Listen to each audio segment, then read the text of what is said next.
Halo Anti-Aging Devotee, kita masih di kota Bandung dengan background pasar ya. Kita ada di acara Indonesian Anti-Aging Conference di Bandung, Jawa Barat. Kali ini kita akan membahas topik yang ngetren dan selalu ngetren ya, dan tidak pernah ada mati-matinya. Oh ya, nama saya Dr. Maya Suryajaya, saya seorang dokter spesialis gizi klinik.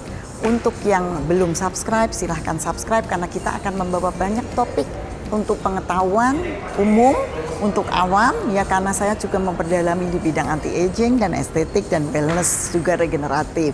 Silahkan subscribe buat yang belum dan share.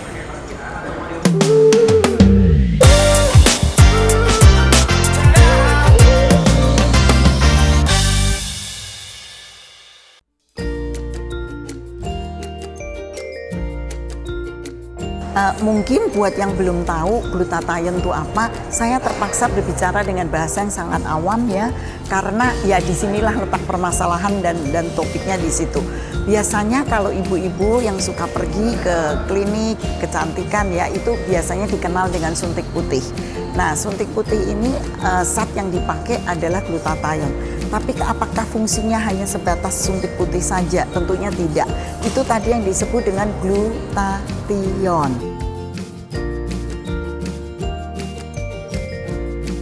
Nah, jadi begini, sebetulnya untuk glutathione ini kita sudah pernah ada playlist ya, nanti dicek di playlistnya, kita sudah pernah ada di sini ya tentang glutathione, bisa diklik untuk prolognya.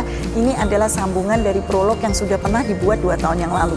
Seperti yang saya katakan adalah bahwa glutathione ini nggak ada mati-matinya gitu loh, di kalangan perempuan-perempuan khususnya Asia ya di Indonesia. Jadi apakah semua membutuhkan suplemen? Tentunya tidak.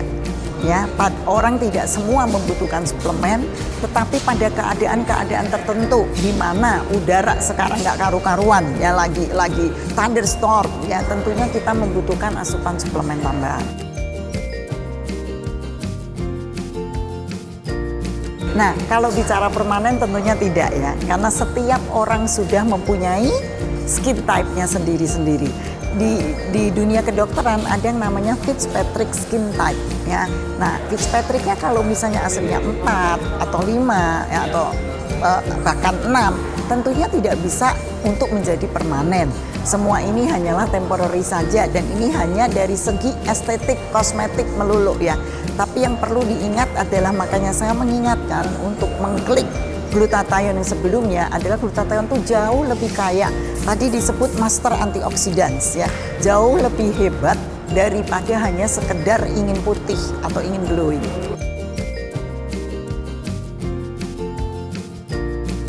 Tidak, disinilah butuhnya penelitian ya. Jadi semuanya itu sudah diteliti, berapa dosisnya, efek amannya, dan yang terbaik adalah berapa. Jadi tolong sekali lagi, jangan meresepkan sendiri.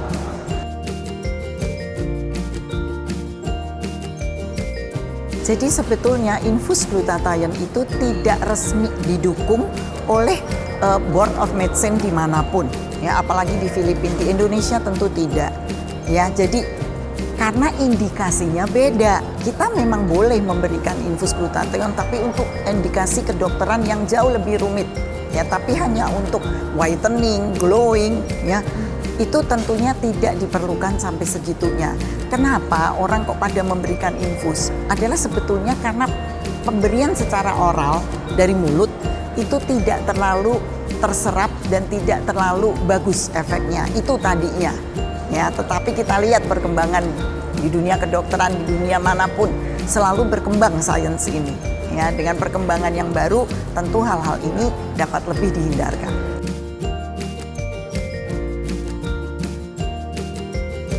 Jadi sebetulnya apapun ya, kita harus cek before and afternya. Makanya tadi saya sebutkan ya, nggak bisa terus datang sendiri, beli suplemen sendiri, telan sendiri karena temennya juga minum hal yang sama dan mendapat perbaikan. Inilah, makanya jangan dipikir suplemen, oh hanya suplemen, saya nggak perlu tanya dokter, saya nggak perlu belajar. Tetap semuanya harus belajar ya, karena tentu tidak semua orang dengan keadaan kesehatan yang berbeda-beda dapat mengkonsumsi any suplemen seperti itu.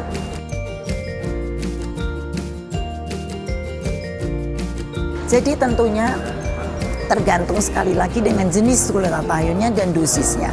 Sampai sekarang pada dosis-dosis tertentu pemberian oral adalah aman. Tetapi kita tahu glutathione tidak hanya oral. Ya, ada yang diinfus, ada yang disuntik, ada yang dihisap, ada pula yang ditempel, ya, ada yang ditaruh di bawah lidah, so berbagai macam. Ya, untuk itu tentunya kriteria-kriteria orang dengan penyakit-penyakit tertentu sebaiknya dikonsultasikan lebih dahulu.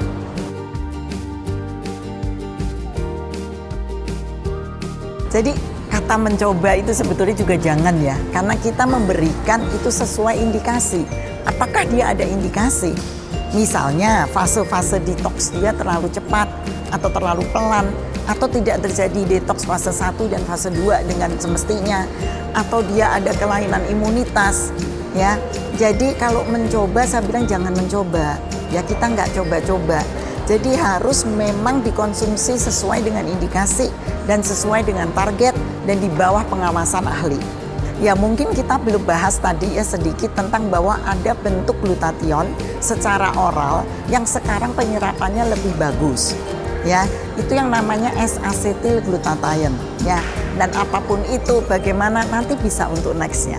Ya, kita berikan lagi apa sih hebatnya S-asetilglutathione dibandingkan dengan liposomal atau dibandingkan dengan prekursornya yang adalah N-asetilsistein atau sisteinnya sendiri. Untuk itu kita sudahin dulu yang kali ini, tunggu episode berikutnya. Ya, see you soon.